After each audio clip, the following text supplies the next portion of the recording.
On a vraiment une ville qui est vraiment cohérente du Moyen-Âge.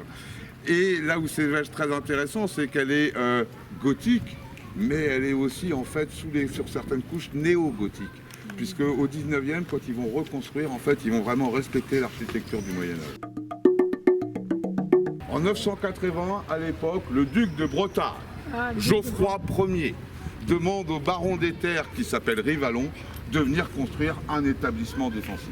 Et apparemment, le Rivalon, mais il arrive mais pratiquement au courant, messieurs, dames, hein, pour réaliser un château, quoi, quand même, donc un investissement énorme. Et en fait, dans l'anecdote, on a tous les intérêts stratégiques du site à l'époque. Alors pourquoi le duc de Bretagne demande à son baron de construire un château ici? Parce qu'ici, messieurs, dames, c'est la Bretagne. Là, 20 km, c'est la France. Ah, voilà. Alors, la France encore pas tout à fait, hein, mais en tout cas, on a la frontière. On a cette frontière du duché de Bretagne. Hein. Vous savez, alors pour remettre dans le grand contexte, en fait, l'Empire gallo-romain s'effondre, et puis après, c'est l'Empire carolingien. Et puis quand l'Empire carolingien s'effondre, enfin, commence le pouvoir central, là-bas, du côté d'Aix-la-Chapelle, commence à s'affaiblir.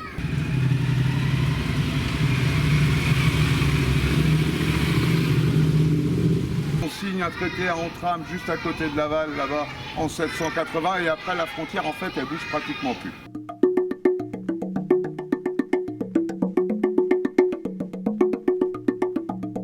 Alors, on a une falaise là au nord, on a une falaise à l'ouest, et donc ils vont construire, et puis ça y est, ils construisent plus en bois, ils vont construire un premier logis seigneurial en pierre, et puis fortifier l'ensemble de l'éperon rocheux avec des palissades en bois, et dès 1060 aussi, ils vont creuser les fossés.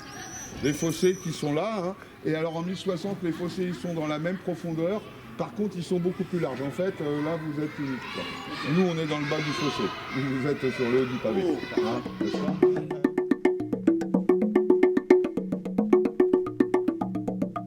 Vitré, Rennes, et elle passe là.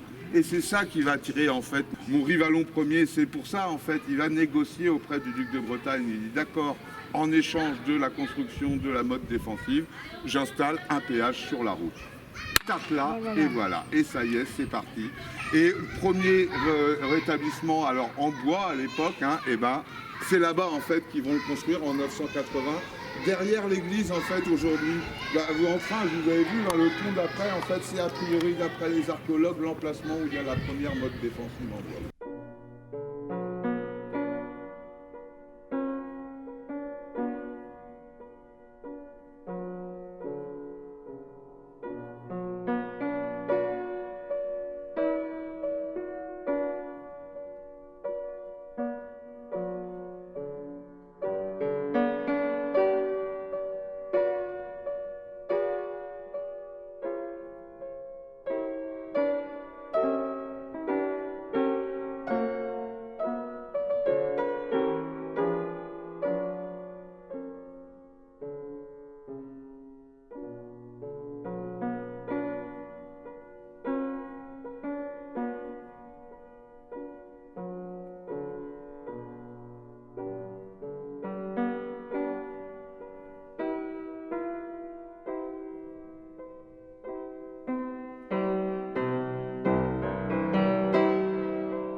D'Adam et Ève. Adam qui croque la pomme à gauche et Ève juste à droite, avec le lion et le chien. Donc ça c'est pour la chasse. mais le lion, c'est aussi le blason du baron de Vitré. Alors peut-être qu'il y avait une référence, même si c'était une maison qui était en ville. Et puis l'arbre avec le serpent sur la pointe du milieu.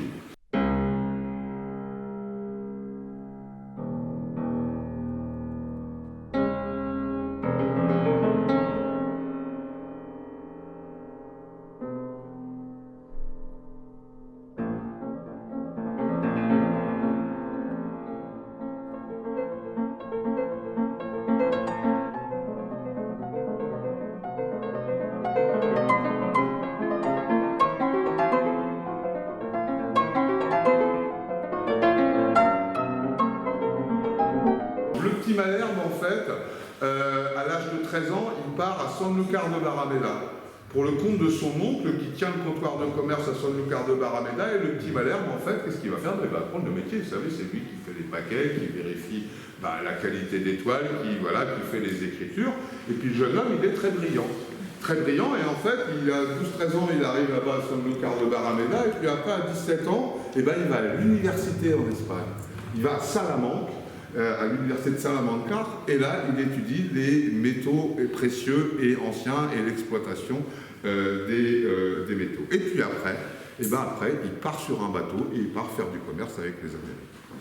Mais alors, là où c'est marrant, c'est qu'en fait, attendez, comment ça, il part sur un bateau? Il n'a pas le droit d'aller en Amérique. Il n'est pas espagnol. Il est français, et l'exploitation des Amériques, c'est le roi d'Espagne qui a financé la fameuse expédition du kéké de Christophe Colomb, là, et donc du coup, l'exclusivité du commerce des Amériques est réservée aux Espagnols. Et bien, comment il fait alors? Et bien, en fait, c'est Pierre Malherbe qui va à l'université de Salamanque, mais c'est pas Pierre Malherbe qui en revient. C'est Pedro Lopez de Malherbe, pour vous servir. Voilà. En fait, il change d'identité. Et là, du coup, il part aux Amériques. Et là, aux Amériques, en fait, il découvre des mines de cuivre. Et il y a un moment où, apparemment, le vice-roi d'Espagne, il sent la supercherie. Il voit que l'autre, il n'est pas si espagnol qu'il en a l'air. Et là, il se retrouve, il a l'inquisition aux fesses, en fait. Et donc, du coup, il est obligé de fuir. Et c'est là, en fait, que va commencer le périple. Donc, il fuit carrément en Amérique du Sud. Ça va être un des premiers Européens à Potosí, hein, vous savez, cette grande ville tout haut dans les Andes, là, qui sont des grandes mines de cuivre. Et ben, ça va être un des premiers Européens à Potosí. Après, il remonte, il va arriver au Nicaragua. Et là, en fait, il retrouve les problèmes et il va reprendre un bateau. Alors, il prend un bateau et il va un peu plus vers l'ouest. Il va, en fait, un bateau qui part à la recherche du trésor du roi Salomon, dans les îles Salomon, là-bas. Alors, il ne trouve pas le trésor, mais par contre, il trouve des indigènes, apparemment cannibales, et un peu énervés. Hein. Et donc, ils n'arrivent pas à débarquer, et là, il va aller plus loin, il va arriver aux Philippines. Là, aux Philippines, il retrouve la civilisation, hein, le commerce international, et il va notamment faire du commerce pendant plusieurs années aux Philippines, avec un marchand célèbre qui s'appelle Jacques de Coutre, qui est néerlandais. Et puis, il va aussi faire une expédition au Japon. Il va aussi faire une expédition en Chine où il fait une mission d'évaluation du trésor de l'empereur de Chine, pour dire combien l'empereur de Chine, il adore dans ses réserves. Vous voyez, enfin voilà, un truc d'importance. Et puis après, en fait, il va s'arrêter dans le nord de l'Inde pendant une dizaine d'années auprès de l'empereur qui s'appelle Akbar, celui qui a fondé le grand empire moghol.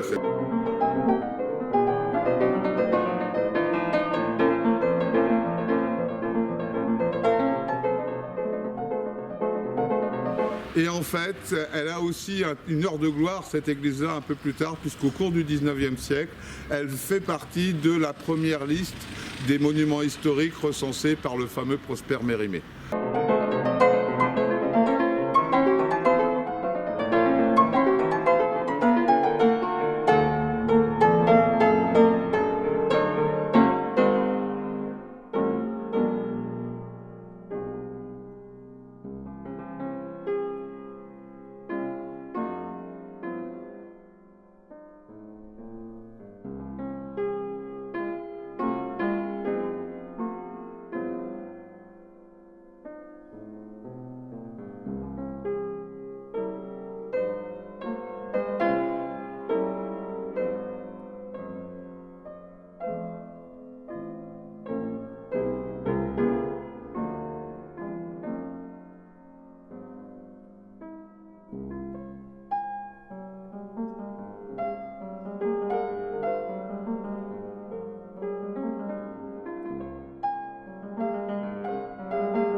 aujourd'hui l'hôtel Ringue de la Troussanais.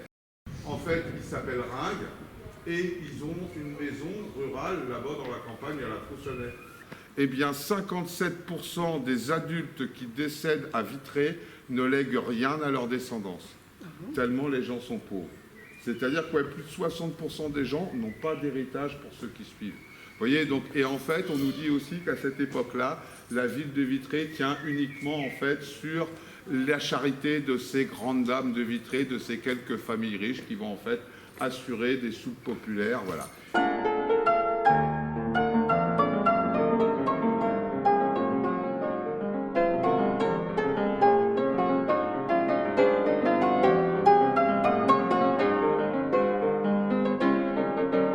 Vous avez les réserves de fil quand vous êtes un marchand de toile, et puis aussi les chambres des domestiques et des enfants, ils sont souvent logés.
Particularité, vous voyez, ça c'est de l'ardoise locale. C'est de l'ardoise des lacs à côté, à une vingtaine de kilomètres, là où est l'entreprise Herriot, qui est un grand couvreur. Et en fait, un grand couvreur donc, de restauration du patrimoine, donc de rayonnement vraiment, enfin, au moins régional, presque national, hein, l'entreprise Herriot. Et en fait, dans les années 80, eh ben, ils ont réouvert les carrières de schiste des lacs là-bas. Voilà. Ils ont fait un énorme investissement, parce qu'en plus, c'est un investissement comme ça qui a fait couler les carrières d'Angers un peu plus tard, hein, parce que du coup, ils ont fait les investissements aussi à Angers, mais en fait, ils n'ont pas trouvé un bon filon. Alors que là, ils ont pu l'utiliser.